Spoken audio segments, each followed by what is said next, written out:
Ladies and gentlemen, welcome back to the Sitting In podcast. We are here with our guest today. This is Alec Merlino. Alec is an endurance athlete. He's a triathlete, tons of finisher medals. He's done Ironmans. He's recently taken on bike racing right here in Southern California.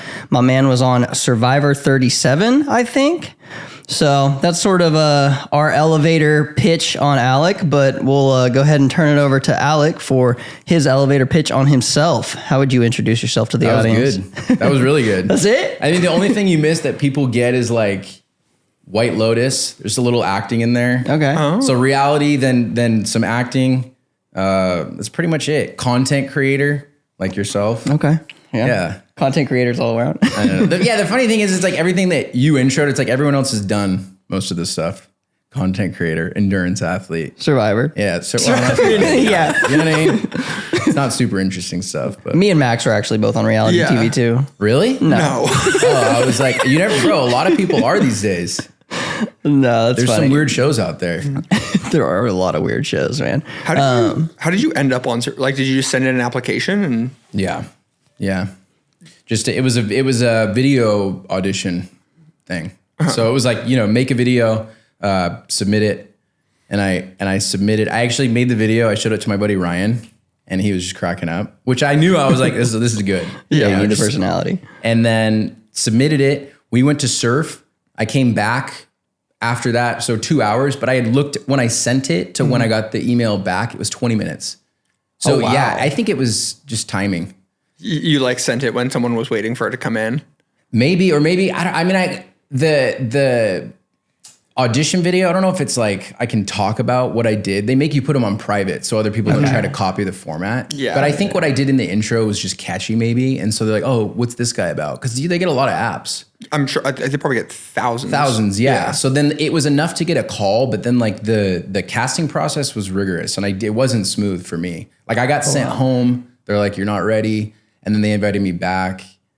You're not ready. Yeah. Wait, so what inspired this in the first place? Like, to even submit the app, right? Because you get like, there's different avenues I feel like to get roped into this world, but I feel like at a certain point you have to like, especially Survivor in particular, what is it? Like what switch in your brain was like, you know what I want to do? Go put myself in the middle of nowhere for this many days and see if I can like beat people at a mental and physical game.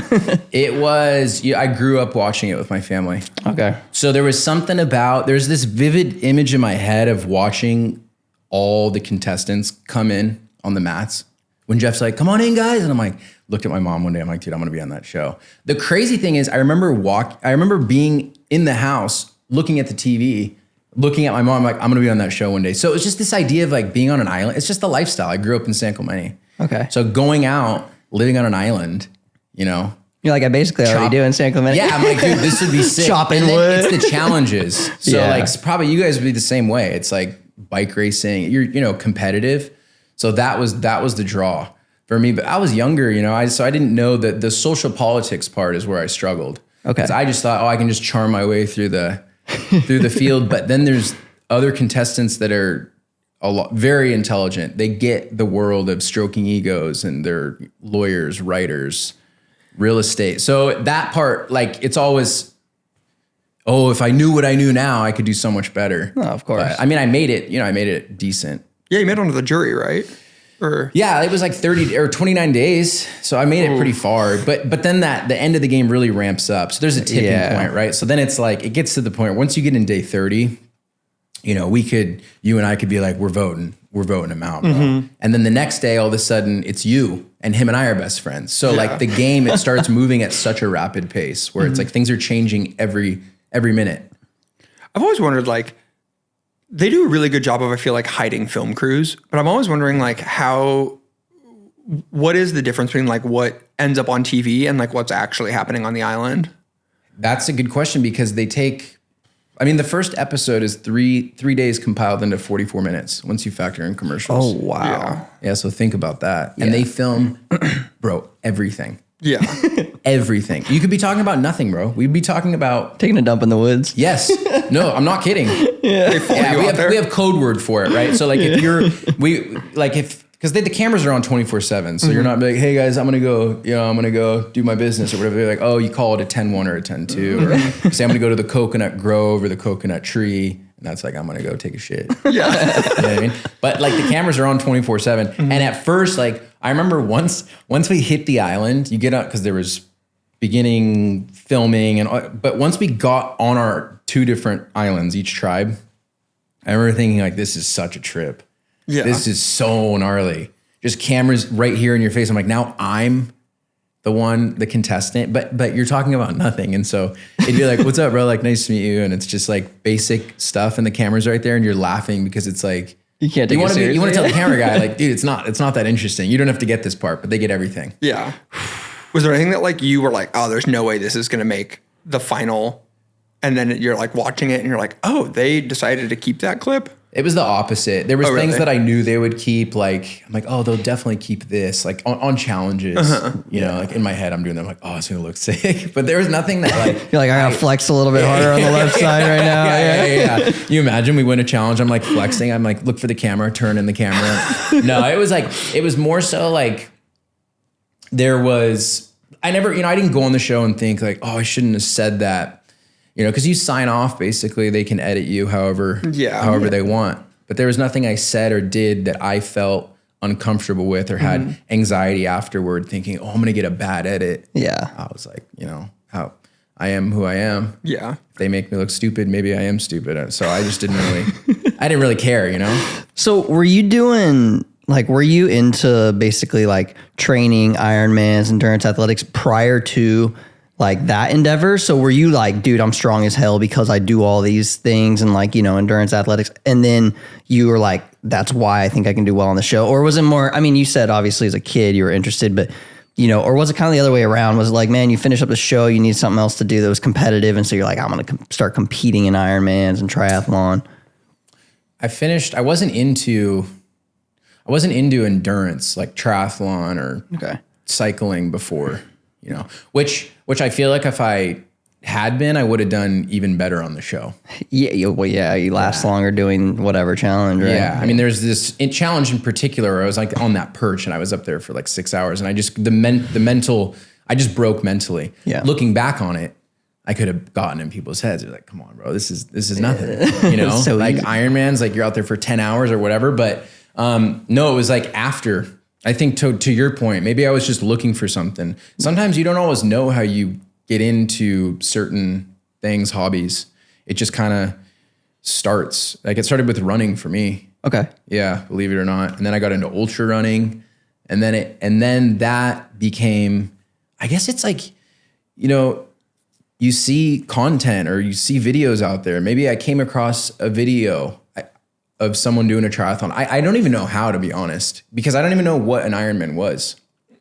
But I think what happens is a lot of the times you start doing something and then you hear this thing, Ironman. I mean, half of it's for the ego, half of it's to challenge yourself or say, could I do that? Like, man, that seems pretty cool. Cause it's always like, oh, I want to do what like the hardcore thing is to do. But then you do the Ironman and it's like, it's not, there's millions of people who have done an Ironman. Yeah. You know, it's not like, I mean, I think a lot of people would think that's pretty hardcore though, right? You've got a marathon. Not enough for me to like give advice, you know, it's just like, it's an Ironman, but just do the thing. Yeah, exactly. Yeah. I mean, I think most people can't run a marathon. And so it's like, I think that the new standard is like, they're like, oh, well, I'm going to like go do something hard. I'm going to run a marathon. And an Ironman is an order of magnitude harder than that. It's not. Yeah. I think I mean, the good thing about Ironman and people talking about it is like a lot of people, what I really like is a lot of people are like sharing the journey of it all. So everyone that a majority of people that I talk to about Ironman, or I hear it in passing, other people that do triathlon, whatever it is, cycling, ultra running. Oh, how do you do that? I could never do that. I'm like, bro, anyone can do it. Yeah. Literally anyone can do it. And I always prove it because I'm like, if you have zero fitness and I told you, and someone's like, I can't even run a mile. I said, if I said I would give you $1 million cash, trust me, you'd figure out a way to finish the Ironman. Bet you'd run Therefore, that mile. like, so if you have that much potential, like, what are you not tapping into? So it's just all, I think it's like people underestimate what they can actually do. Were you, like, how'd you do in school? I did all right. Yeah. Like, what are you motivated by, I guess, is the real question there. Cause like, you just said it, right? Like you automatically just default. And I think I have a similar like wiring is like, I know, like if you give me some task, I'm like, I could do that. Right. And so it sounds like you're along similar lines, but I think it's funny to see where that translates sometimes. So like, I was wondering, like, did that translate to school for you or just athletics, or like, where did that? I think it depends how I'm incentivized. I think part of it, like, so in school, I would do really bad sometimes, and then I could buckle down and do well. So maybe there's this need for approval. Like I wanted to make them proud, and I would do good at school. But it's like, I always have to have something tied to the other end in order to do the work. Like I need to know like where I can get to. I don't always need like, oh, this is where I'm going to be at in a year, but I need to know that, oh, if you continue working, this is the outcome. And I think that's why not even triathlon, but just like cycling or doing something every day. And just like, it's like a little bit, it's like the tiny bit that you can't notice you're getting better. Mm-hmm. And then like a year or 2 years down the road, you look back, you're like, damn, I made so much progress. But so that's why, or that's where it like comes from. I think it's like triathlon's great because I know, oh, if I keep training, I'm motivated to train so I can show up and do well. Yeah. Also, people are watching you, so you don't want to go out there and walk, the marathon or like struggle. Especially with all those Instagram eyes on you, right? Yeah. Dude, yeah. Do it for the gram. And then you're going to post it. You want to be able to post a good time. Yeah. That's my motivation for training too. Yeah. I don't know. It's interesting. Like a lot of it too, motivation I don't know. I think I just feel so much better. I swear to God, I would do all this stuff even if Instagram wasn't a thing. Yeah. Yeah. But it's like I feel so much better when I was just talking to someone about this. I feel so much better mentally when I'm in a good routine and I'm just disciplined and I'm just doing it. Even if it's kind of like, I'm like, this is like annoying. Yeah. And I'm sure there's people doing this before social media was a thing. Now we can just talk about it. So people, it's like, our parents are probably doing this. It's like, yeah, I know about waking up early and walking in the cold or whatever it was, but it's like, I just feel so much better when I'm getting up early and training and just, even if there is no goal, like even if I didn't do triathlon. Have you ever heard of the, there's like this concept of just like clean your bedroom, bro. Like, and also a lot of people are basically saying it's like, dude, if your life is a mess and like you're not getting your stuff together and you're just down on whatever, right? It's like, look at your room, like clean your room, man. Like it starts there. Just like do that task and like clean some space up. So like you have the ability to like expand your brain and do the other things that you need to do. It's like getting over those small hurdles to do the larger things. Yeah. Yeah. Yeah. Like, are you talking like physical space around like? Yeah. I mean, that's kind of like a high level, like, clean your stuff up, like clean your physical space so that you can like it's just to inspire the routine. Right. Yeah.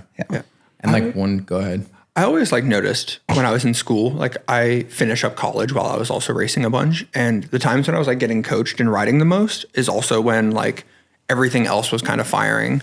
And I think that I'm like definitely a person who, if I don't have that like structure built in, I'm like not someone who cleans their room, And so I think that like to what you were saying, sometimes like having like okay, I'm going to wake up early and then I need to get a 4-hour ride before I go to work. And that building that like structure and that time in means that like a lot of other stuff slots into place. And then it's like, okay, cool. I'm training a bunch, which means I'm like eating regular meals, which means I'm going to bed early, which means I'm waking up early, which means that like, your brain and like your body like doing that stuff. And so for me, I was always like my grades, like the more I was riding and the more structure that I had, like my grades were going up, my social life was better, I was happier. So I feel like that's a big part of it too, where it's just like building in that routine or like that, every day I'm going to get a little bit better, like trickles down into other places in a bunch of ways. 100%. Yeah, I couldn't agree more. It's so true. It's like the tiniest little things. Like you said, cleaning the space, and then you said getting up and doing something every day makes you, it's like, dude, it's like so funny. Like we just overcomplicate everything. It's like the simplest things that can just completely like turn your life around. Yeah. Which is like, I mean, the funny, like I wasn't even like this productive, I feel like 5 or 6 years ago, or not as productive, but it's like, yeah, like cleaning making a bed, having a clean space all the time. It's gotten to the point, I'm pretty OCD, but I always have a clean house. Yeah. Because I always believe that, they say you're a product of your environment or the 5 people you hang around the most. So I'm always like, okay, if I wake up in a clean space, in a nice space, subconsciously, because they say it's like there's an old saying where they talk about the subconscious and the conscious mind, and your subconscious is basically what drives most of your behaviors, because your conscious mind only comes up, it's only responsible for 5% of your thought. Okay. So if 95% of your behavior is from unconscious thought, like that's what you need to tap into. That's right? Scary. Yeah, like they say, like this is what they say. Like when you think you have control of your mind is an ant. Okay, 5%. Your mind is an ant on the back of an elephant, and it's going one way. And then when you zoom out, the ant is marching in the direction it thinks it needs to go, but the ant is on the elephant's back. The elephant's going the opposite way. Meaning the elephant is the unconscious mind. Yeah. So that's why I say, like, you don't have to go do triathlon, or people trying to be like, oh, I wish I was more productive, or like, oh, I wish that, whatever it is. Okay, start by like making your bed and getting up early with one little thing. Yeah. Have a clean space. When you have a clean space, I'm like so big into the domino effect of like what one little thing can do. You have a clean house and you wake up in that every day, what happens? You subconsciously, you probably think like, ooh, this is how successful people live. Am I successful? You're not thinking about that though consciously. You just are success. It's like I call it like my millionaire mindset. That's why in my place in Cardiff, I like splurge on a bunch of crate and barrel furniture. Yeah. Because I'm like, dude, this is, like it looks like I want it to look like you'd open California Contemporary magazine and you'd see my house. Because now I wake up in a space that even if I, overextended a little bit on budget, in my mind, like it's what you see, when I see like, I don't want to be like James Bond, like in the night house, but that's what I'm like, you have to like, that's the mindset, it's like, dude, you're waking up in that space every day. It's Dude, like, that's it's important. Success. Yeah. It comes with a return too.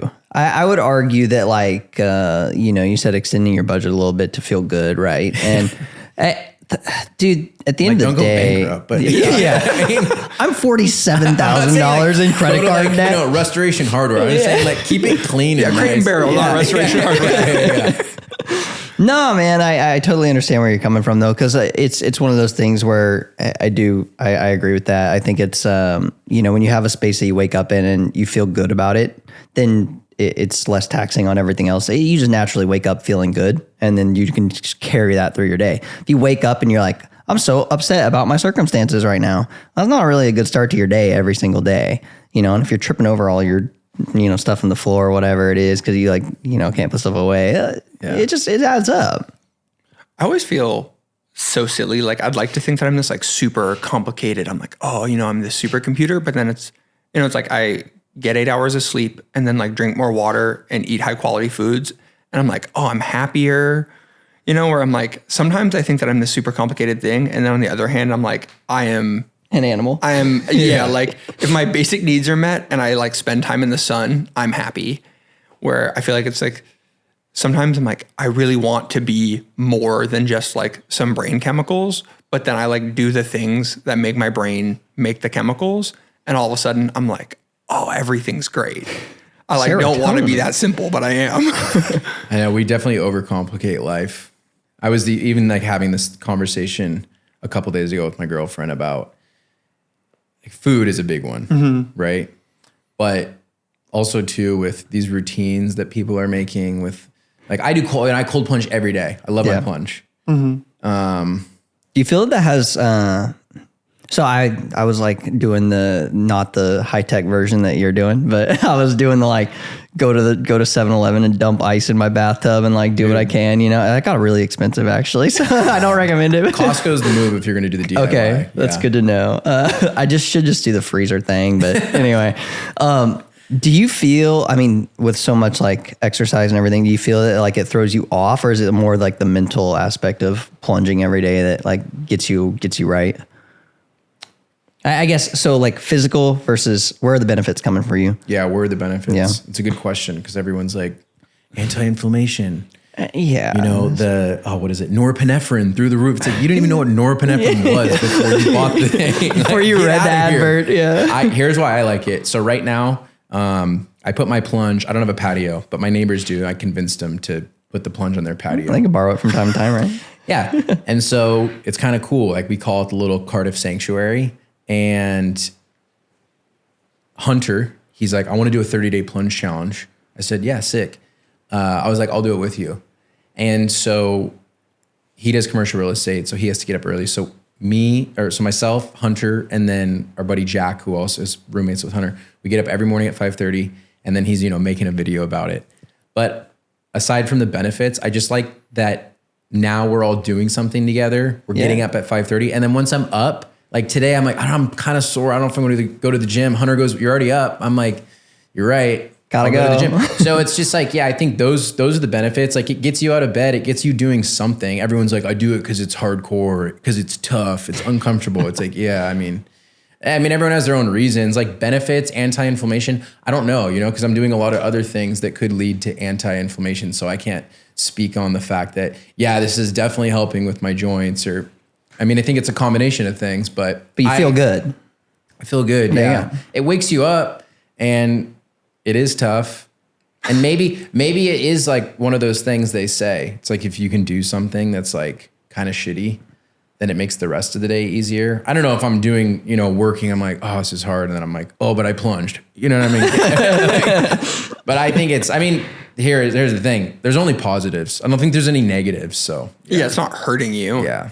And if anything, it's just like, it's what we were saying. If you do it every day, it's like, it becomes part of this routine that like allows you to do other stuff, So it's like, sometimes like the plunge is really just, it's like an alarm clock, It's something that gets you up every morning, and then it's like, oh, well, I don't have to start working till 8. Mm-hmm. So now, you plunge at 5:30, you're like, oh, I have 2 hours to go do something. Yeah. So it's like, it's also creating time in your day that like you might not otherwise have. I know I'm not waking up at 5:30. So you grew up in San Clemente. Yeah. SoCal your whole life? Whole life. Yeah. I went to college in Boise though. Okay. Oh. Yeah. So I got a little variety. Yeah. Lots of variety, right? Well, I don't actually know how much like different Boise is than being here, right? A lot different. Very, Okay. Yeah. There's like hot springs. I didn't even know what a hot spring was until I went out there. They're like, we're going to the hot springs in McCall or wherever it was. Yeah. I'm like, oh, this is cool. And it snowed. Like, I'm not used to that. Like, you actually get seasons. Like, here, it's one season. Well, it's been raining a lot. It's raining right now. Yeah. Kind of cool. Yeah. Little white noise. But yeah, it was, when I left though, that's when I realized I was like, I can't, like, I need to be in Southern California. This is just my spot. I'm like, I can't leave. I did a San Francisco stint. It felt very similar. Came back to San Diego. Really? Yeah, it's very different. How come you went up there? Work. Okay. Yeah. So I was up there, like my first job out of college was up north, San Francisco. And the cycling's sick up there. Dude, I wish I would have been cycling when I was up there. So like my hobbies were not that. My hobbies were like the work late 6-7 p.m. and then like dinner reds at 9:45, drinks after, wake up, like go to work in the financial district at like 7 a.m. again. So wait, so what were you doing up there? I was working for a major defense contractor, but I was on the energy side of things doing like project engineering work. Project. I was gonna be like, what's the title of this? Yeah. Super top secret. Yeah. No, not at all. Dude, that's... Yeah, it was a interesting time in my life. I only made it like a year in San Francisco before I was like, I got to get out of there. What was that like when people were like, oh, like, what do you do? Like, what would you say? Well, I just tell them I'm a project engineer for, it was Lockheed Martin Energy. So I know, Yeah, so they had an energy division that was all like heavy industrial energy efficiency work for major ag processors in the Central Valley. And there's a lot of that just inland from San Francisco. So the reason we were so close in proximity is our proximity to like the PG&E head office and the California Public Utilities Commission. They're all right there in San Francisco. So that's where we were like doing a lot of work with them. So we had to be based right next door. So then it sounds like do you just get over it? You're like, I can't do this. Yeah, San Francisco we had an office in Bakersfield too, because there was a lot of oil and gas production. That was where my expertise was at. So I moved back down to Bakersfield for a while and did like 2 years there because that's where I'm from originally. And then eventually I was like, all right, I got to get back out of here. So I ended up in Ventura and then back down here. Where in Bakersfield? You know where Taft is? T-Town? That's where I'm from. Dude, how old are you? I am 31. So do you know Hunter Self? Yeah, I know Hunter. Yeah. He's like 3 years behind me. Okay, yeah. Every time I drive through, when I go to my girlfriend's parents, they live in Northern California, so we drive through Bakersfield, and I always send him a clip of where it says Taft. He goes, T-Town, baby. Dude, That's such where a he's from. small world, man. Yeah. Yeah, I know Hunter really well, actually. Well, I did, before we became adults, and like he's in like Newport now, I think, or something. Right? Yeah, doing real estate. Yeah. Every That's time so Taft fun. gets brought up, someone's like, do you know this one person? And you're always like, yeah. I'm like convinced 7 people live in Taft. It's like 8.5 people, but yeah. Yeah. The half is. Yeah, that's Hunter was just like, it's just like oil fields, and we just, drank, and we just rip around in the trucks, and that was pretty much it. Yeah, so I guess what's the difference? Like, you grew up in San Clemente, so like, what's that like? I don't have any other experience other than that, than Bakersfield or Taft. Yeah, I mean, similar in the sense that there's not much going on. Mm-hmm. I would imagine there's not much going on in Bakersfield. No, I mean, it is what you make of it, right? So it was just like, I mean, the cool thing is, and you take it for granted, I wasn't able to register how good I had it. Yeah. Weather, constantly outside. It's just what you would think. Beach, summer, beach. And then it was sports, football. And then, even during school, once spring hit, everyone would leave class or we'd bail class at lunch, and then you'd go to the beach. It's just a lot of like, let's go to the beach. Yeah. And then it's a lot of, I didn't really party in high school at all. Mm-hmm. So I was more into mountain biking. Oh, right on. Yeah. So we went to what was called the Tomato Fields, which is like big outlet mall now. We'd go like jump our bikes and stuff. And then what else would we do? Yeah, just like normal. It was fun though. I think just being a kid in California in general, man, like the weather's not that bad. Like my experience is a lot of dirt bikes and stuff like that. But like, dude, mountain biking, like just building the dirt jumping that shit in your backyard is the move. I know the funny thing is the mountain biking, I feel like goes hand in hand with the cycling now. Cause with like descending, for example, on a road bike, I'm like, I wonder, cause all the dirt biking and mountain biking probably led to good bike handling on a road bike. It translates for sure. It's just natural, or you kind of just like, I don't know why I'm maybe a little bit better than understeer at like 50 miles an hour is a real thing, right? So it's like when you know what that feels like already, a lot of people don't, right? So I think that's important. Yeah. Didn't you just lay it down? Yeah. Yeah. Yeah, but then I crashed. I ate shit on Topanga Canyon, yeah. It was the thing is it was raining out. Mm-hmm. And so it was just like such an aggressive turn. Yeah. I like just went into it just so hot, and I just slid out. Was it the same corner? I think there's a bunch of cyclists right now crashing in the same exact corner on Topanga. I mean, that's Topanga. It's a long sweeping one though. I was going fast, and it was like to the point where like I slid out, and then it was just sliding. And in my head, I'm like, oh, the road rash right now is going to be gnarly. So you're like, how long? It doesn't hurt yet. Yeah. But That was, dude, it's not fun. No, one of my first times ever descending Palomar, I was a couple seconds off the descent KOM. And so I did the dumb thing, and I was like, I'm going to go back for it. And like 4 corners in, going 40 miles an hour, slid all the way across the road and then under the K wall. When was this? Like 5 or 6 years ago. Oh, okay. I was going to be like, are you trying to, because I'm like, you're trying to get my all the Palomar ones. You're going down? Yeah, all of them. Oh, really? I think there's like 12 total. I hate to be like the KOM guy. I stole one of your KOMs. Really? Yeah. The Lamont to around Fiesta and then back to Lamont. That was like the first time I'd ever seen your name. PB. Yeah. Interesting. Yeah. The stupid things we do for Strava. You know, when you go on Strava, it's like, I'm like, God, what now? I'm like, which one? Which one is it? Yeah, it was funny because I was like, when Dalton hit me up and he was like, oh, like we want to bring this guy on. I was like, I've never heard of this guy. And then I was like, wait a second. I took his KOM. Yeah. I remember because you have Everyman Jack in or you used to have. I do. Yeah, I do still. Cool. I was like, oh, wait a second. How many Everyman Jack athletes are in San Diego? Yeah. Not a lot. That's the tri team, right? Yeah. Okay. Yeah. Mm-hmm. Funny thing is about those KOMs, I like the Palomar ones, for example, the descent ones. I was like, I'm going to get all these, but then I just found out people just make those things. Oh yeah, you can build your own, dude. Build your own KOM. So now it's like when it says, someone stole your K. I'm like, I don't care. I'm like, I don't care about any of these. They don't mean anything, bro. I'm like, someone just made these up. They carry no weight. Are you sure though? I mean, you sure you don't care? I mean, okay, so the big one down Palomar, like care about that the one? descent ones, but when you see ones, it's like someone took your KOM and it's like A, B, C, D, E, F, G, da, da, da, da. And I'm like, what was that in the first place? And I look at the segment and it's like, it was like 1.7. I'm like, and it's like, people just move the starting point and they move the end point. I'm like, oh, people get technical with it. Yeah. I thought they were legit things that Strava came up. I had no clue. My buddy Luke showed me. He's like, no, dude, people just create these. I'm like, oh, okay. That's why all the silly names, but yeah. So, I mean, I think that kind of lends itself to like how competitive you are. Cause I'm the same way with KOMs. He's the same way with KOM. Like, stupid Strava stuff, which is like so not important to so many people, but yet you put people like us on an app like that. And it's like, now you can like measure yourself against other people. Let's go. Right. So you grew up playing sports, right? You said football. Do you think you were just competitive from the jump? Were your parents competitive athletes or were they just kind of I would say my dad's competitive in the sense that he builds a lot with his hands.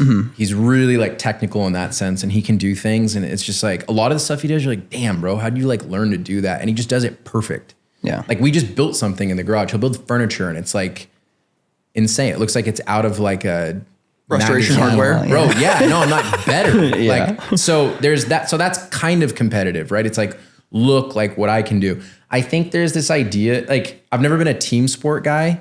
Maybe that's a problem. I just want to take matters into my own hands. That's kind of how it was on Survivor too, right? Yeah.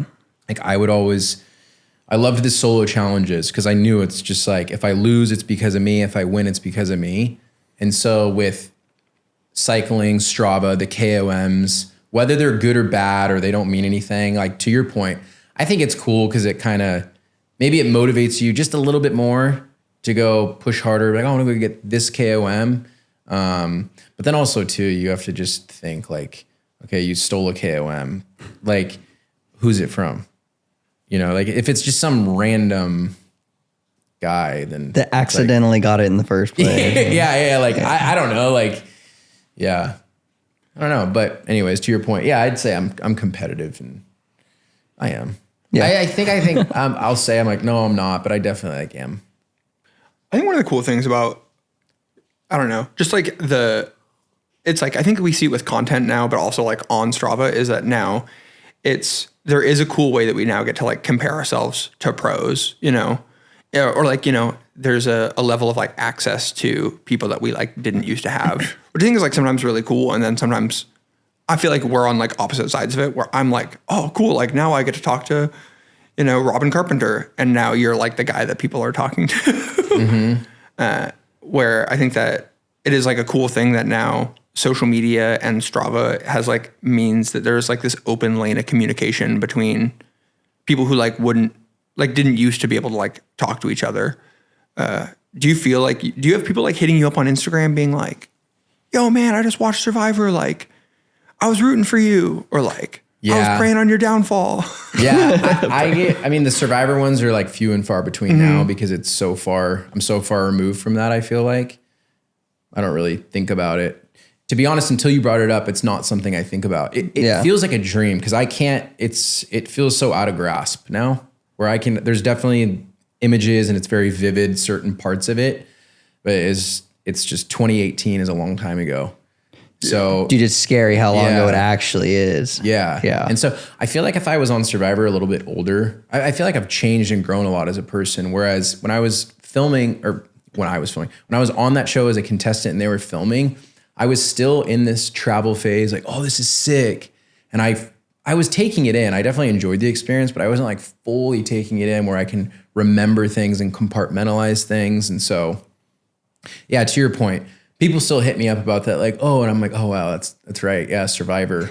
And then, or it's a lot of times people will hit you up about, I'm sure everyone gets it. It's some type like advice or, oh, like I'm trying to become stronger in cycling or it's, has something to do with nutrition or, stuff like that. Yeah. Just the basic. I think it's good to get people talking though. Cause also creator trust is a weird thing, I think. And like, so you're deep in content creation at this point, right? And it's like, what I've noticed is I think a lot of people blindly trust other people, but it's like, dude, everybody's so individual and different. It's really hard to like blanket apply something like that to, your own life. It's all just a circle, I feel like. It's like I always feel I'm in no position to be a coach or give advice or, I did an Iron Man and this is, and get up and do hard thing. It's just, bro, because I'm just saying that and I got it from someone else. And then who did he get it from? And who did that guy get it from? Like everyone's just regurgitating information. That's why I'm so about just get a good routine, keep it simple, wake up, have a goal, whatever it is. I'm not saying a fitness goal. Maybe you want to get promoted at work, whatever the goal is, just keep working and working and working and, doing it. And you'll figure out like that these little things that you do, maybe your goal was to read 5 pages a day. Like that 5 pages turns into like, oh, now I'm going to run a mile a day. And then that turns into, oh, now I'm going to make 5 more cold calls a day, which turns into money and you buy a house, whatever. It's like, you realize like you figure it out yourself. Like everyone just is always whoever they maybe aspire to be, or they see a life, oh, I want that. And then they say, I'm going to reach out to that person for advice. But it's all just like a circle of information. It's like I get my information maybe from 50%, like 50% of it's theory. So maybe I hear it, and then 50% is practice. So I'm actually doing it. And then there's like a combining of the two, half I know works because I've done it. Half is, I heard it. Maybe this will work. Like maybe the carnivore diet. I heard about this, like it reduces, so I'm giving that. And then I think it's just, that's how it all goes. Like it circulates. I think it's like it's really easy to try everything too. I don't know. Are you like a try everything type of dude? You're like, I'll try it and see what's up. Yeah, for sure. Because it's fun. I'm like, I'll give it a shot. Right on. Yeah. I feel like you're not getting yourself enough credit. Where it's like, I don't know. I think that like the synthesis that you're doing, like you found something that works for you. And so it's not like you're like, oh, well, I found this dude on Instagram who told me to cold plunge and run a mile. Like, I don't know. I think that there is something that's like worth like the synthesis of like, hey, I found all these pieces that work for me, and like I figured out how they work together, and that is like worth something. I think that that's like, people ask me like, oh, like I want to get stronger on the bike, or like I want to, do whatever. And I'm like, well, what I've lived and like what I've done has like worked for me. And so like, but yeah, like I found all this information. I read the studies. I talked to people who I respected. And I think that like the process of like fitting all those pieces together is, a lot of people can't do that. And so I think that like you found out how those pieces fit together, and I feel like you shouldn't discredit that. That is like a process in and of itself. That's learning. Yeah. Maybe you're right. Yeah.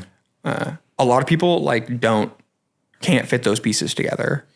Yeah. It's like they need, I think a lot of the times people just need they're just like motivated, the spark goes, but they just like, it's like, I think the big question is like, how do you become disciplined, right? Because I wasn't really like disciplined. Maybe I thought I was, but it's like. Do you know what sparked that? Like, what was that?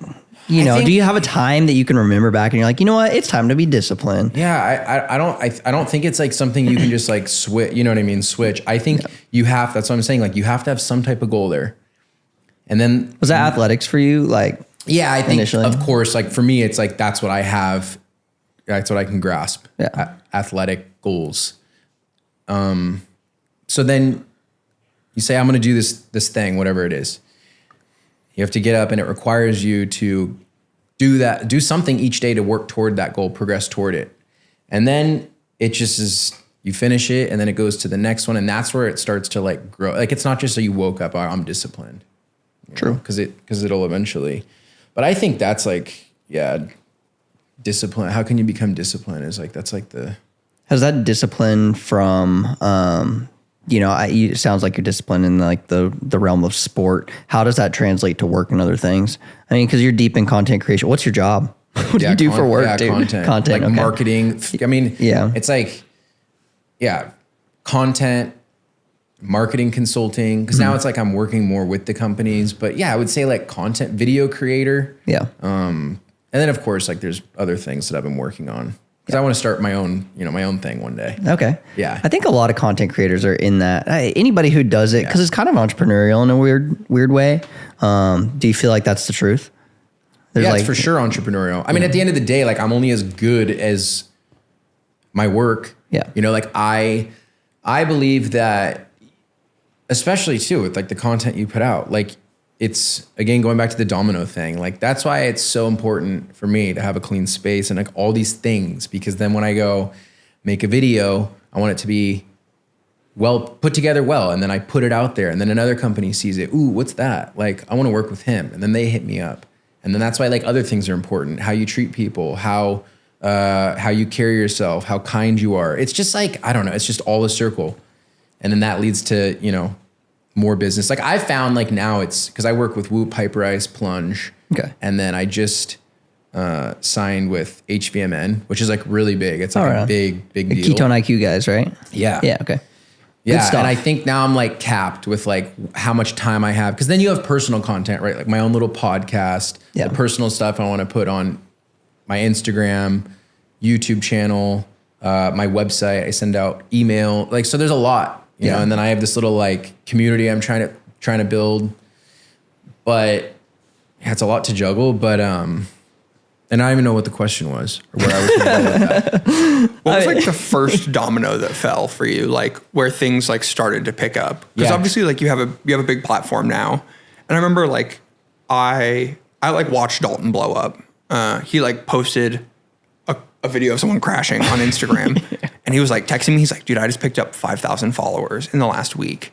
So like, do you remember like what that first domino was for you, where you were like, "Oh, I might make it"? It comes on the back of having a content library built out already, and then suddenly something clicks, right? So I mean, yeah, I would say so. I think I watched one of your YouTube videos too on like the Wahoo trainer, like switching a cassette maybe.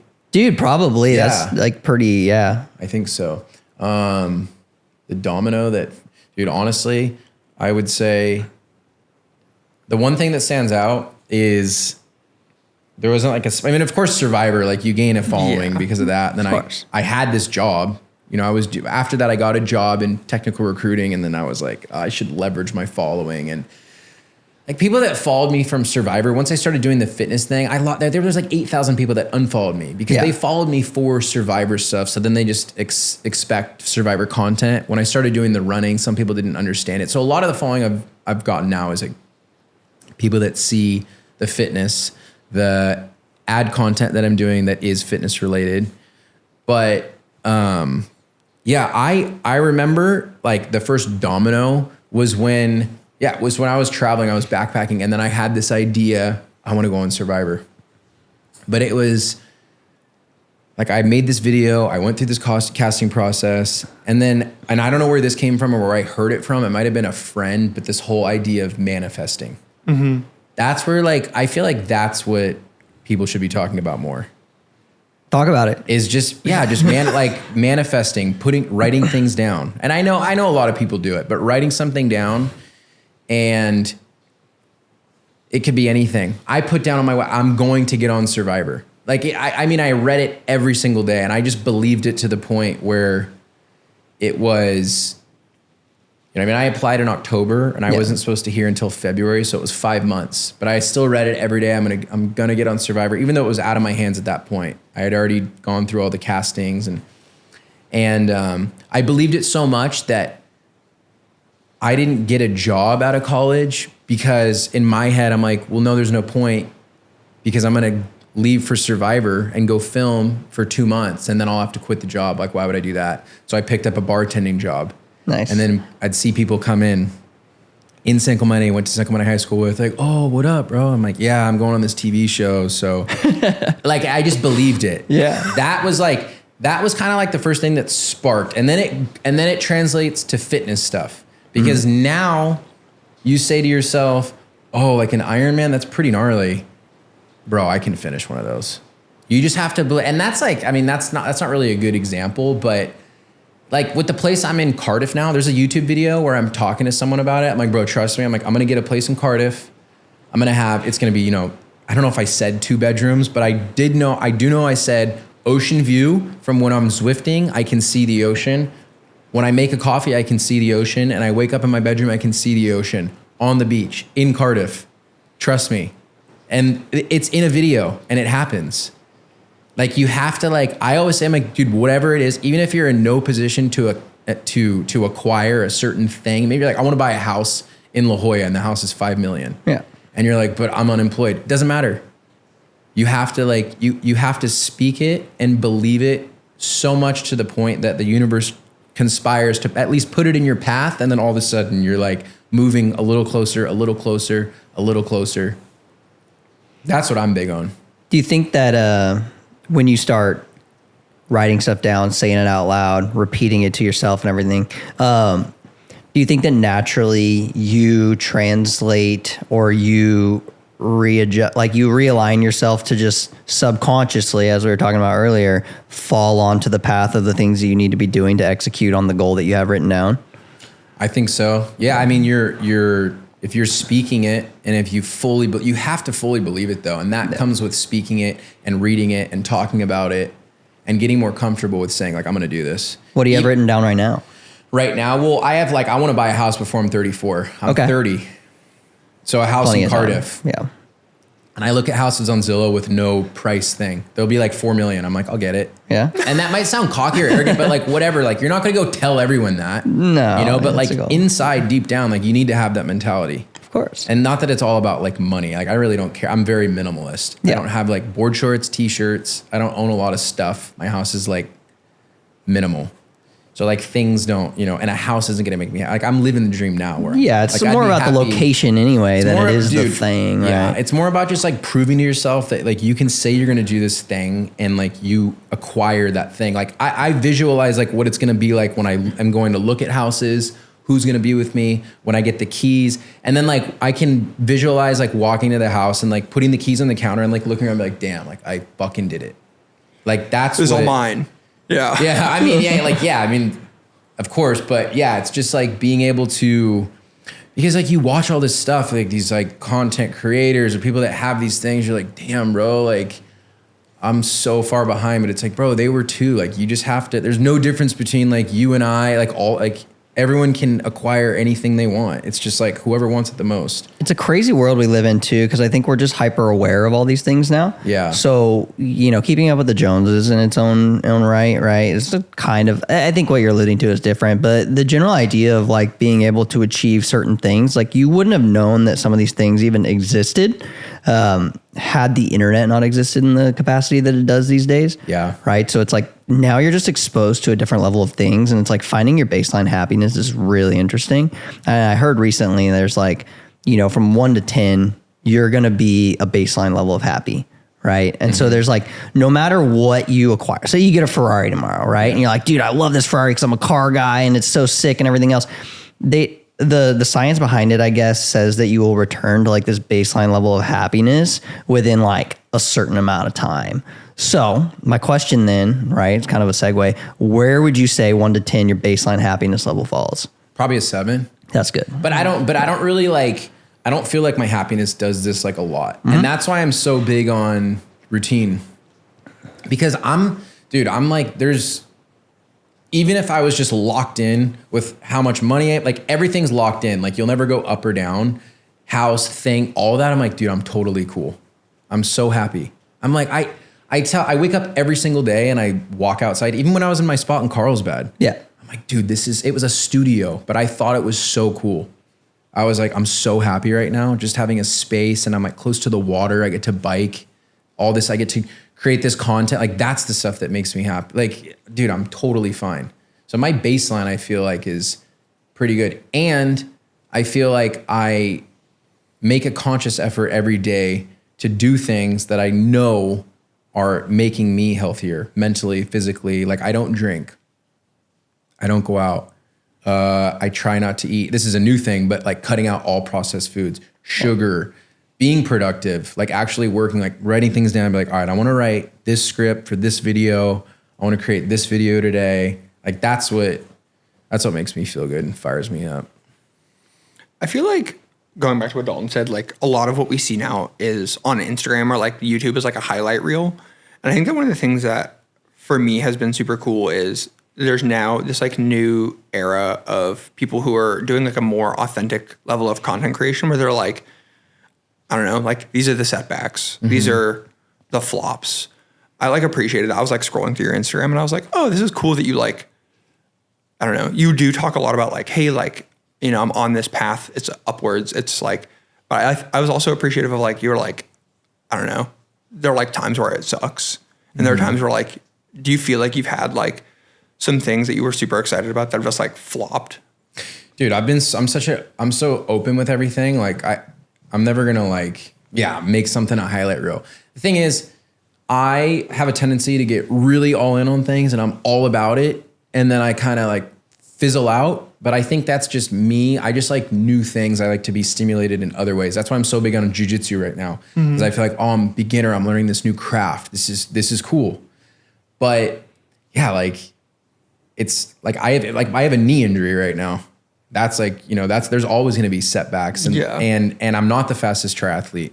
That's why I'm like, why do you want advice from me? I'm like, go to someone else. Like there's people like my buddy Luke who runs like a 1:12 marathon after biking. I'm like, I can't even touch that, even if I trained and I didn't swim and bike before. Yeah. So disgusting. It's like, and there's always going to be ups and downs, but that's the hard part is people probably like look at things and they think, oh, this person's just good at it. And it just comes so naturally.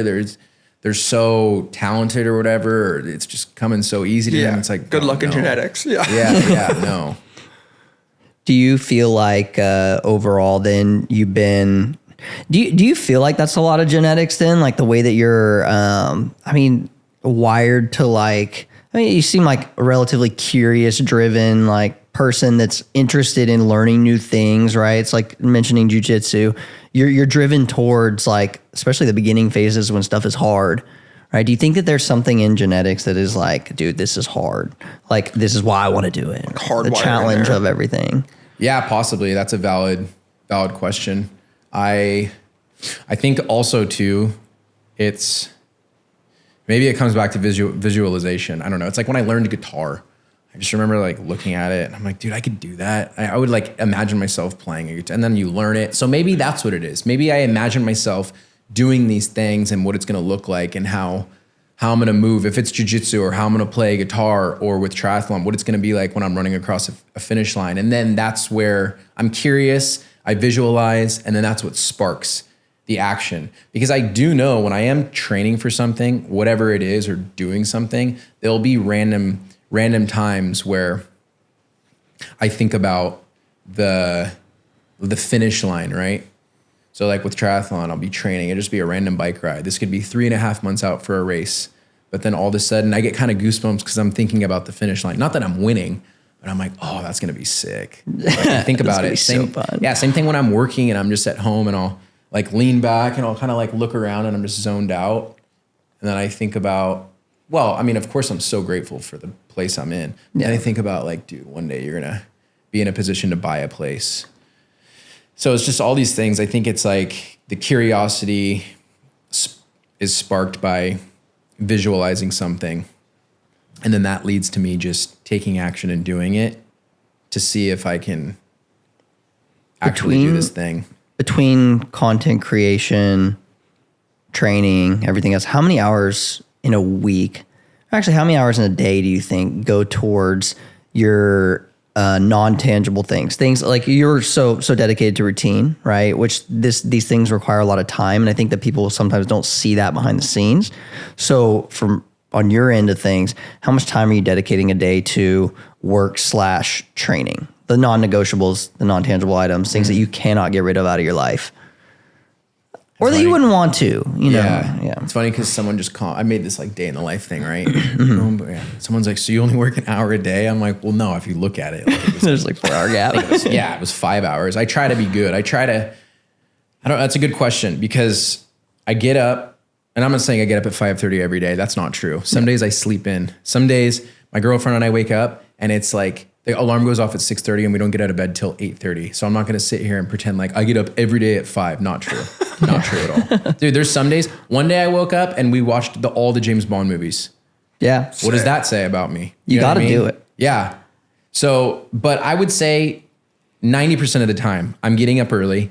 And then I have basically from when I wake up, let's just call it like 5:30, 6-ish, and I'm doing my morning routine and the plunge and working out up until about 10. Like that's all super productive hours because then I get on my computer and it's emails or it's writing some type of content editing something, working on my own things that I'm doing. And then I do a little break, walk, something like that, a brain break, play music. I feel like we need that. Yeah.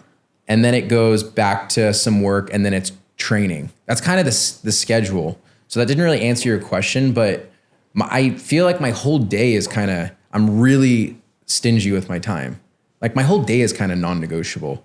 I've learned that. Like you have to be so iron-fisted with your time. I joke with my girlfriend. I'm like, you see this? She's like, yeah. I'm like, what's in there? She's like, time. I'm like, and how much is everyone getting? She's like, none. I'm like, exactly. Like you have to be like that. That's a great segue actually into, I guess, the relationship side of things, right? So has it been a struggle with, I guess, this particular relationship or others with how much you maybe dedicate to work and training and things like that? Because if you're iron fisted on your time, right, and something new comes in the relationship side of things that wants some of that, and you're like, absolutely not, man, it's mine. No, I think we make it work, right? Because she's even said, she's like, oh, you've inspired me to maybe think bigger, or you've inspired me to, and she's super, she's the same way I am. Okay. Very healthy lifestyle.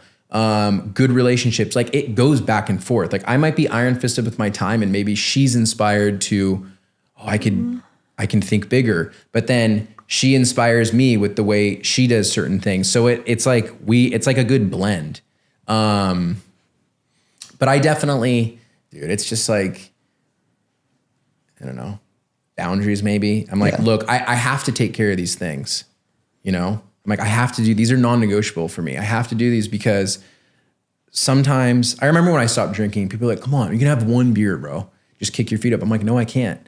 I'm like, and here's why, because you're 40 or however you are, however old you are telling me this. I'm like, you've done what you need to do. And like, you can, in your head, like you can kick your feet up and chill. I'm like, I'm 30 and I'm not where I want to be yet. So like for me, I need to make sure I'm at 100% potential. Like I don't have the luxury of like, oh, I'll just have one beer, kick my feet up. I can't, bro.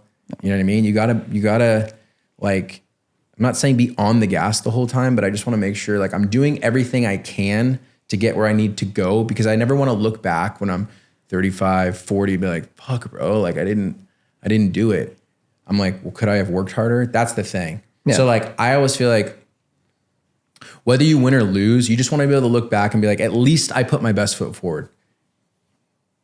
Yeah. Does that come from past experience? That desire to not look, so you're not looking back on anything currently and you're like, damn, if only I would have done this, I'd be here now instead. Is that something that you find yourself doing, or is that not typically your story arc? You're like, I've done everything. Like, do you have regrets, I guess is the question, or maybe minor things that you would have adjusted? I never have regrets. No. I mean, there's things I'll think back on and be like, damn, bro, like the Survivor thing, for example. Bitcoin, bro. No. I don't really care. Yeah. The challenge, for example, I'm like, why did I step off that perch? But then it's like, okay, so what? I make it one more day. Like, who knows? You know what I mean? Like, there's always going to be, I could have done this differently. Sure. But now I'm at a point where I just feel like the more, like you can only control what you can control, right?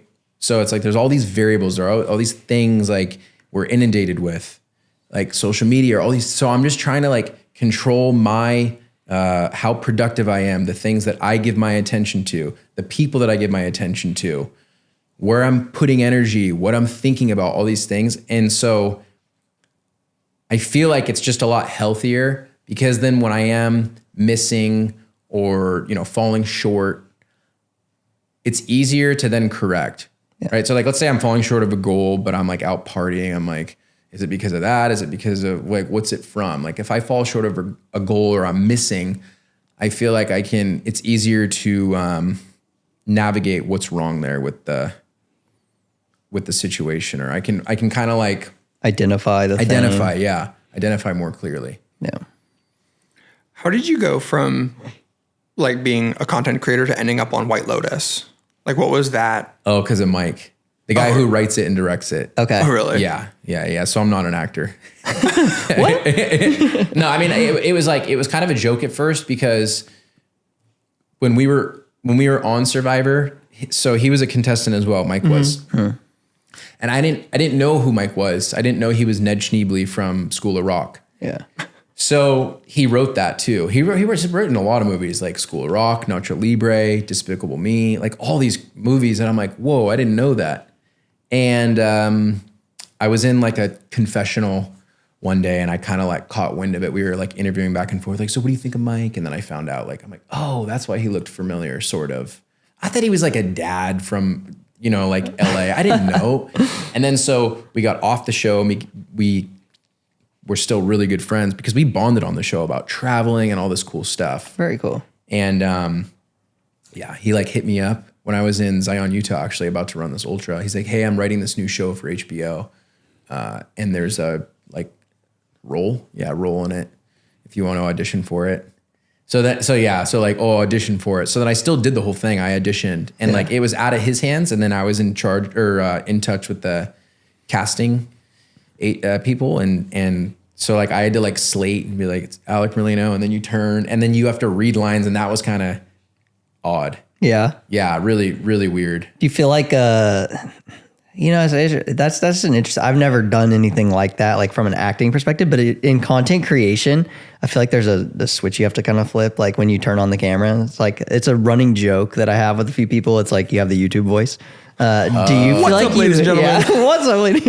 Do you feel like you have that switch so it translated for you, or was it like complete fish out of water experience for you, No, like doing a bit of acting? I think I probably thought that You had it. that I had it. Yeah. Some people will say to me, damn, you'd be such a good actor, because sometimes I can be like on the spot with things and it's something I've learned that I used to do and I don't do it a lot anymore, but it's just like little things like it's like a white lie, or I'll say something and I guess I say things with so much conviction. I'm like, dude, yeah. I'm like, that guy literally, like he lives there or something. And then they believe me and that's where like, oh, you'd be a great actor. You're just messing around people. Yeah, just messing around. Yeah. So then but when I got to the set in Hawaii, I'll never forget it when it's day one of filming and Mike's like, you're gonna be on camera. And I'm like, what? I'm like, dude, I was freaking out because you have the scripts and I read, I'm like, Hutch has no lines today, bro. And he's like, no, we put it in. Oh my dude, it was so hard. Like just having a camera that close to your face. And then there's so many people, like hundreds of people. Oh, and then they're loud and they're like, 2 cameras, Mark, eh? And I click it. They're like, background. And they're like, action. I'm like, dude, this is so, it's way different. I get what you're saying. This is the same experience. Yeah. Right. The 100 people you can't see in the background. It was even more intimidating than Survivor, because Survivor is just like, whatever. You kind of outdoors doing different things, right? Yeah, like you're acting. Like I don't know. And the thing is too, like you read lines and the lines are just lines. It'll be like, the guy was like, hey, do you have nachos? I'm like, yeah, we got nachos. Like you can say that 2,000 different ways. Like, how am I saying that? What's the guy like, But so, yeah, like YouTube, I feel like I try to just be like this because that's just how I am. Of course. The authentic experience is important. And then acting I should have just been like this. They say the best actors don't act. I'm not an actor, so that didn't register. You weren't the best actor. Yeah. Mike was like, you're a natural, bro. But then to me, it didn't, like day one definitely didn't feel natural. And that's why the scene didn't, not a lot of the scene made the cut. But then I feel like I kind of was getting it toward the end. But I don't know. It's just nerve wracking, bro. Because you're around all these big names. Yeah. And then here I am. Just this like small little part, like a couple lines that come in for a little pop here and there each episode. Yeah. So it's really hard to get in the groove. It's kind of like a podcast. You sit down, the first thing is you're a little nervous, but then now it's like you're settled in. We're just bullshitting. Yeah. So with the acting, I almost wish, not to be like, oh, I would have been better, but I almost wish that there was a scene where it was, a couple lines exchanged. Yeah. So you can see like, oh, I wonder how I would do in a real scene. I'm like, come on, bro, give me my monologue. 14 minutes staring directly into the camera. You're like, why am I not getting that? I don't know. Yeah, but to answer your question, it was because of Mike. Okay. So he writes the show. He doesn't cast. Well, he has a part in casting. He writes it, he directs it, he produces it. And everyone asks me, what about season 2? What about season 3? I'm like, you don't get it. It's a different cast and a different location every time with a different storyline. I'm like, he's not going to bring me back. Although I went back for season 2, but then they cut it. Because it didn't make sense. They're like, why is Hutch from season 1, you know what I mean, in Italy now for season 2? Just showing up out of nowhere. Yeah. You're like, what's up? Hutch is here. Yeah. Do you have any other plans to like do stuff? Was that like a one and done? No, I mean, I've kept my like resume pretty clean. Like Survivor's a cool show in regards to reality. I think Survivor and Amazing Race are pretty like, it's like, oh, that's a cool show. Amazing Race is very cool too. Yeah. And then the White Lotus, like it's like an Emmy award winning show. Like that's pretty cool. It won like 11 Emmys the first season. So I'm like, oh, that's pretty rad. Yeah. So like, yeah, I'm not pursuing acting by any means. However, I always like to just leave the door open. Yeah. Like maybe someone will come, maybe someone will see something and be like, oh, Alec would be cool in this, I don't know, Toyota commercial or because I've said no to like so many other TV things. I'm just like, no, because I'm really big on not like image, but just like what will that look like if I say yes to this TV show? Are people going to think like, oh, he's just after TV fame? Which, because I never did Survivor for that reason. Going back, I just thought it was sick. I'm like, this is a cool show. And then the White Lotus was a bucket list thing. I'm like, this is a cool experience. Like, I wonder what this would be like. Like, this is kind of once in a lifetime to go out to Hawaii and shoot for 3 months and act. It's just like, I think I just like to do things that stack up as what I call table talk. Yeah. So like, if it comes up, it's one of those things where people are like, wait, you were in Survivor? And it's just funny, you know? Or, oh, wait, you acted on the White Lotus? It's just funny. Not that I bring it up, but if it comes up. And it's the same thing like Iron Man. Oh, you've done an Iron Man? You just kind of like build the resume. Yeah, build the resume it's not for, I mean, some of it's probably for ego, let's be honest. That's why a lot of people do things. But some of it's just like, it's just like stack the things so you can look back and be like, I've done some cool shit. Pretty good, well-rounded life overall. Yeah, right? Travel places, the Survivor, the acting, triathlon, cycling stuff. Yeah. So you said your interest in, triathlon obviously takes a lot of time, a lot of energy, a lot of effort. You're battling a knee injury and things like that. I know we were kind of chatting before, so not really on camera, but you were mentioning like moving back towards finding some of like the daily life joys of like surfing, training in a different capacity. What does that look like for you going forward over the next amount of time? Because like obviously content creation is your job and like doing marketing and things like that. Where's your focus shifting in the next couple of years for you? That's a good question. I would say maybe take some time off triathlon. Yeah, but the thing is, that's what I've always thought, like, okay, I don't want to just be a triathlete and working with these companies as the triathlete. Yeah. I just want to be like the dude who, again, is just like, you're just moving. You know what I mean? Like movement's good. So it's probably going to be maybe back off the triathlon. I've done so many of them. I mean, relatively speaking, like I've done 10 or 11, not that. Some people have probably done like 50. But for me, that's a lot, to the point where I'm like, okay, like now, like what am I getting out of this? Like I feel like it's becoming automated. And once things become automated in regards to like your things that are challenging you, you might want to like switch it up. That's why I like jujitsu now. It's like, okay, this is different. I'm like pretty beginner or super beginner. This is challenging my brain. And then going back to, okay, surfing, like I'm like, I can still work with all these companies, Whoop, Hyperice, Plunge. They go hand in hand, fitness, movement, getting outside. That's what I'm about. Triathlon, gravel biking, cycling, surfing, paddling, jujitsu, like whatever it is. Like, dude, I just like to be outside, just move. That's the key, I feel like. Jiu-jitsu is rad to come to because it's also so humbling. Like, I remember I took a bunch of classes. I did like some wrestling in high school. But then I took some, like I went to 10th Planet in Orange County when I was living up there. And I was like super out of practice. And you go in and you're like, I'm a pretty fit guy. Like, I'm an Iron Man. And then you just get mauled by like a 14-year-old kid who weighs 120 pounds. And you leave and you're like, that was sick. Yeah. But you also just got your ass kicked. Like, happens in bike racing too. Yeah. Like bike racing and like jujitsu, any of these sports that like, there's like these kids that are getting into, and they're specimens, There's like those bros ride. Have you ridden with the bros ride bikes kids? No. They're like 15, 16. They're like 15, 16. Yeah. They're like in the pro races. Yeah. They're hammering. Pro races. Like, or like, the EF kids that came out to Valley. Like, those guys are gnarly. Yeah. Devo. Yeah. And I think that like, it's so cool sometimes to like get your ass kicked, I feel like that's like a big part of my learning process, at least. And like, that is what keeps things stimulating. Is it's it's so easy to like, once you've found like a little pocket of success to cruise, I think that it's cool that you're like branching out and like doing things that are where you get your ass kicked, you know, like making the switch from triathlon to like doing the bike racing thing is rough because you go from like competing against yourself to competing against 100 people at once. Yeah. Or in like jujitsu where you're competing against one person, where it's that like mindset switch is tough.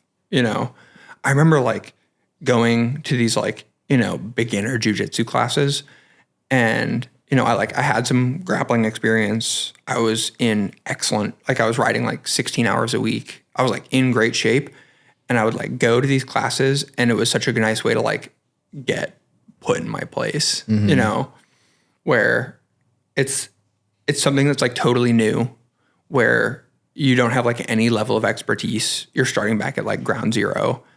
And for me, that was like always a good hard reset where I'm like, I'd like, you know, build up a head of steam. I'd be like on a winning streak, or like I'd be like training would be really good. And I'm like, I'm going to go get my ass kicked by a 16-year-old. Like he's going to make me feel stupid. Yeah. Yeah. Those things are good. Being like beginner, getting put in your place, not being the best, like all those things are good things. It's also too, it just eliminates excuses. Like when you go back to doing something that you're super beginner at, it's easy to wrap your head around the fact why you're not good at that thing. You're like, why I'm beginner, I haven't put enough time in. So then I feel like that can translate into other things that you might be doing. Like let's say I take triathlon and I'm training full time. I'm like, I just want to dedicate like 2 hours to jujitsu. It's like jujitsu, I want to be super beginner. I get my ass kicked. It's like, I'm like, well, yeah, no shit. Like I haven't put enough time in. But then I go back to triathlon. If I don't get the result I want, it's pretty easy to be able to identify I probably didn't work hard enough. You know, like the 2 hours doing jujitsu. Yeah. Yeah. I mean, it's just like, that's the biggest thing too. I always believe in not like zero excuses. I don't care. Zero excuses. Do you feel like that's hard though, man? Because like, do you get to the point where not giving yourself any grace kind of like bottles itself up? Like, how do you let that go, man? Because like, ugh. No, I think it's like the more that you can, the more you can tell yourself there's just no excuses, the better off you'll be. Because then you're not telling like. I just told this to someone, and I heard this somewhere. This isn't my own words. Someone said that a lot, like human instinct is to have the people around you that make you feel good about the things you're saying or the choices you're making. So maybe you say, oh, it's raining outside. I don't want to go out. I don't want to go bike. And you want the person around that's going to say, yeah, it's probably like a little sketchy. Just like do it tomorrow. No one wants the person around that's like, dude, get out, bro. Like you have a triathlon, just go train or get on the trainer, like do something. Because that's like annoying. You're like, and I felt it before, you know, you're like, I don't want, but it's like, bro, zero excuses. No, it's like, and that's the thing. If you don't get the result that you wanted in whatever it is, just like, it's no one else's fault. It's like your own fault. Are you good at holding yourself accountable, or do you think that there are people in your life that do that really well for you? Do you have homies that are like, bro? Yeah, well, I think that's how you build I think it's how it goes back to like how you build your life and how the people you have around you. Yeah. So not going out, like after a certain amount of time, you just stop getting hit up by people. They're not gonna be like, hey, let's go to Culture and get beers. Like I don't get hit up for that anymore. Yeah. And I'm lucky with my neighbors that want to plunge every day. My girlfriend is maybe inspired by how big I think, but then now it's like maybe I'm an example to some people. So I think to myself, oh, I gotta stay on it. But it's all, yeah, I mean, there's for sure times where I'm like, I don't want to do this. Like I said, I watched James Bond movies one day and I completely like neglected everything. You know, not the most productive. But do you feel bad about that the next day? Yeah, I don't know. Like, yeah, I mean, in the moment, you're like, oh, and then like the way you deal with it is like, I'll just watch another one. Yeah. You know what I mean? Like, oh, blog it out. It's like retail therapy or something. People say like people that spend a bunch of money or they're like in debt. What do? They just go buy more stuff or something like that. It's the easiest. It's like I was like, oh, I feel so bad about myself watching all these James Bond movies. Like 2 of them done. I'm like, oh, let's do number 3. You know, and just detach from everything. I feel like detachment's good though.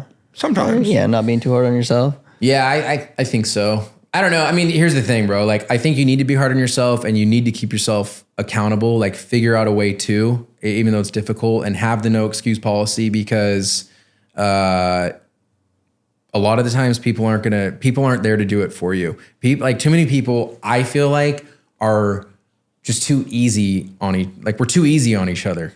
Yeah. You know, it's like, dude, just give it to people how it is. Just say it as it is. Did your family do that to you growing up? Yeah, my mom did. Yeah. Yeah. She just like, what's up? Yeah, she goes, there was two things I always heard. No one said it was going to be easy. And it was like, no one said it was going to be easy. That was like one I always heard because I was always like, oh, I want to do this. No one said it was going to be easy. She'd see when I'm like, oh, I'm frustrated. No one said it was going to be easy. And then the other one, which is not like, she doesn't always say it, it's more of a joke. She's like, don't be a bitch. It's more of like, she's like, come on, don't be a bitch. But that's like me saying that. I'm like, oh, I'm bitching out right now. And she's like, yeah, don't be a bitch. Yeah. So it's like, that's like in fun. But the other one that was serious was no one said it was going to be easy. So I always think about that. That's a good nugget. Dude, it's such a good nugget. It's just the most basic stuff in life that's going to help you the most or is the most profound. It's just like, think about that. That applies to everything. I always think it's so funny. We have like one in my family. My dad said it in passing and like me and my sister held on to it where my sister was applying to college and she was like super stressed out. And he's like, don't worry about it. Something's going to happen. And me and my sister like latched onto something's going to happen. And it's always been like this attitude of like, oh, like shit can hit the fan, like stuff can fall through. But like at the end of the day, like something's going to happen. Like you're going to make it work. And me and my sister like have talked for years about the fact that we've like held on to this. Something will happen. And then we brought it up to my dad. I'm like, yeah, like, you know, when you said something will happen, he's like, no, I don't remember it. He like totally like, it was something that he said in passing that like me and my sister have like, we've now latched onto this thing now. My sister was 2010.